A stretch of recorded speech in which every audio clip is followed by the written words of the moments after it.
سلام على عباد الله اصطفى أعوذ بالله من الشيطان الرجيم بسم الله الرحمن الرحيم واعتصموا بحبل الله جميعا ولا تفرقوا 11 দিনের জুনের প্রার্থী হিসেবে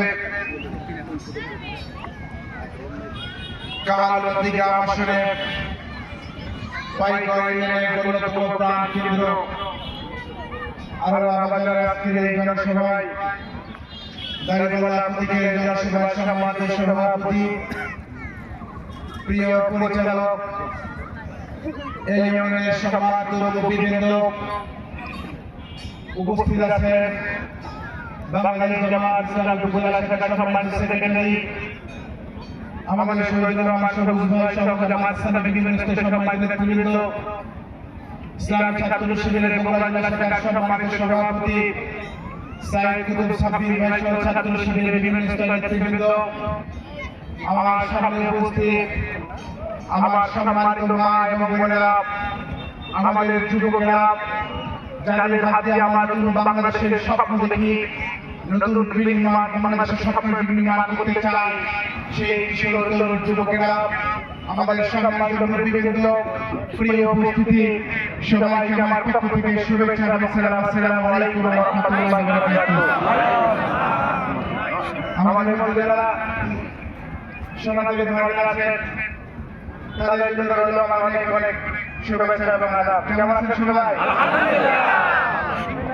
আলহামদুলিল্লাহ। আমরা শুকরিয়া আদায় করছি মহান মাবুদের যিনি আজকে এই সুন্দর আয়োজনে আমাদেরকে উপস্থিত তৌফিক দান করেছেন। সবাই বলে আলহামদুলিল্লাহ। সম্মানিত উপস্থিতি, আমাদের ভাইরা বক্তব্য দিয়েছেন, অনেকে কথা বলেছেন, আমার মায়েরা এখানে উপস্থিত আছেন।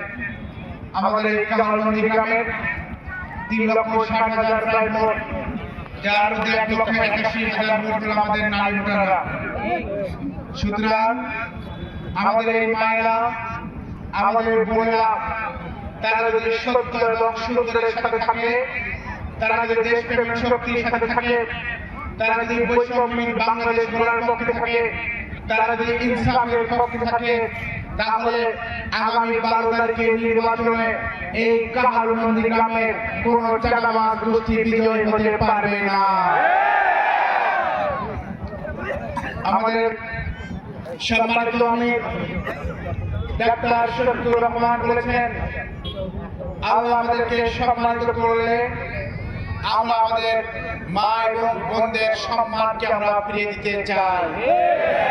কারণ 54 বছর ধরে এই বাংলাদেশের তথাকথিত প্রগতিশীল গোষ্ঠী এবং এনজিওদের দ্বারা মোটিভেটেড একটা গোষ্ঠী শুধুমাত্র নারীর ক্ষমতায়নের কথা বলেছে। নারীর ক্ষমতায়ন আমরা দেখেছি, এই বাংলাদেশের স্বাধীনতার বেশিরভাগ সময় নারী প্রধানমন্ত্রী ছিল, কিন্তু আমাদের মায়েদের এবং নারীদের যে সত্যিকারের অধিকার সেটি তারা ফিরে দিতে পারে নাই। কারণ আমাদের এই বাংলাদেশে আরো অসংখ্য পরিবার আছে যে পরিবারের মাগুলো কাজ করতে চায় সংসারকে সমস্যা লাঘব করার জন্য, কিন্তু তাদের কর্মসংস্থান আমরা তৈরি করতে পারি নাই। আমাদের অনেক মা আছে চিকিৎসার অভাবে ঢুকে ঢুকে মরছে, কিন্তু রাষ্ট্রের পক্ষ থেকে আমরা কোনো চিকিৎসার ব্যবস্থা করতে পারি নাই।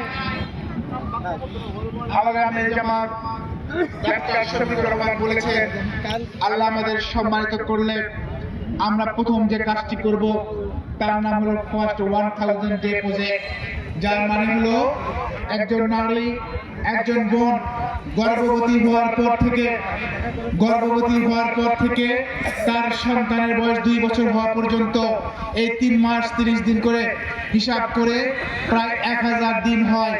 গর্ভবতী হওয়ার পর থেকে তার সন্তানের বয়স 2 বছর পর্যন্ত প্রায় 1000 দিন হয়।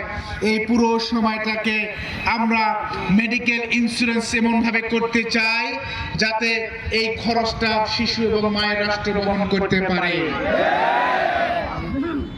5 বছরের নিচে যে বাচ্চারা আছে আমরা তাদেরকে মেডিকেল ইন্স্যুরেন্স করে নিয়ে আসতে চাই যাতে তাদের চিকিৎসাগুলো ফ্রি করতে পারি। আমাদের 60 বছরের উপরে যে বয়স্ক জনগোষ্ঠী আছে আমরা তাদের চিকিৎসাকেও ফ্রি করতে চাই। আমরা বলছি এই বাংলাদেশে চিকিৎসা ক্ষেত্রে হজবরল অবস্থা। হসপিটালে যদি আপনি যান বেডে থাকার বেড পাওয়া যায় না, বেশিরভাগ রোগীরা রুমের ফ্লোরে নয় বাহিরের ফ্লোরে আপনার সিঁড়ির কাছাকাছি লেফটের কাছাকাছি শুয়ে থাকে, ঠিক কিনা?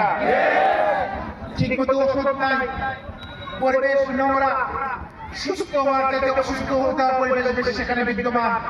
আমরা বাংলাদেশের মেডিকেল সেক্টরে বিপ্লবী পরিবর্তন নিয়ে এসে আমরা মৌলিক সংস্কার করে জেলাগুলোতে বড় বড় মেডিকেল তৈরি করার পাশাপাশি আমরা স্পেশালাইজড হসপিটাল তৈরি করতে চাই।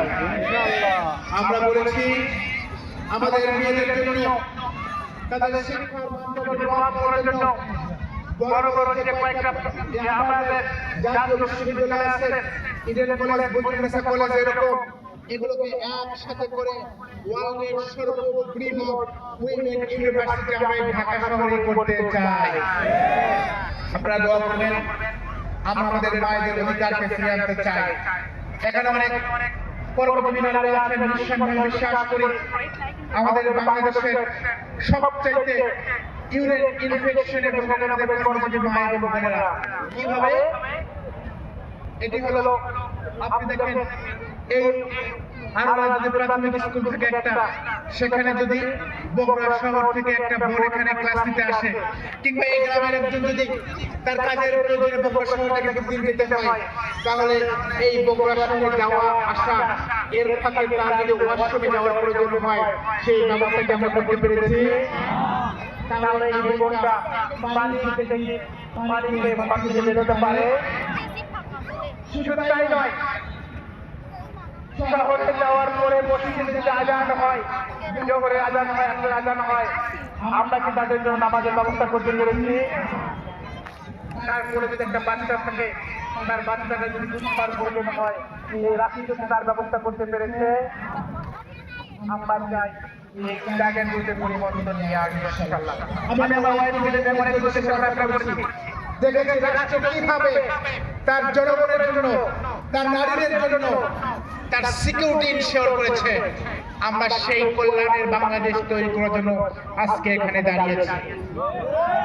আমরা শুধুমাত্র এমপি হওয়ার জন্য আসি নাই, শুধুমাত্র মন্ত্রী হওয়ার জন্য আসি নাই, আমরা 54 বছরের বাধ্যতার উপর দাঁড়িয়ে যে বাংলাদেশ, এই বাংলাদেশের আমূল পরিবর্তনের জন্য এসেছি। আজ এমন একটি কাহারবন্দি গ্রামে আমরা বসবাস করি, যে কাহারবন্দি গ্রামের আমাদের যথাযথ রাস্তাঘাট নেই।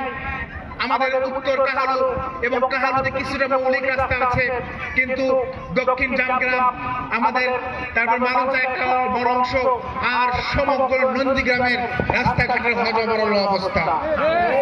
বর্ষাকালে তারা ঘর থেকে বের হতে পারে না। একটা রোগী যদি অসুস্থ হয় তাকে তক্তাই করে রাস্তা পর্যন্ত যেতে হয়, হসপিটালে যেতে হয়। একজন মা যদি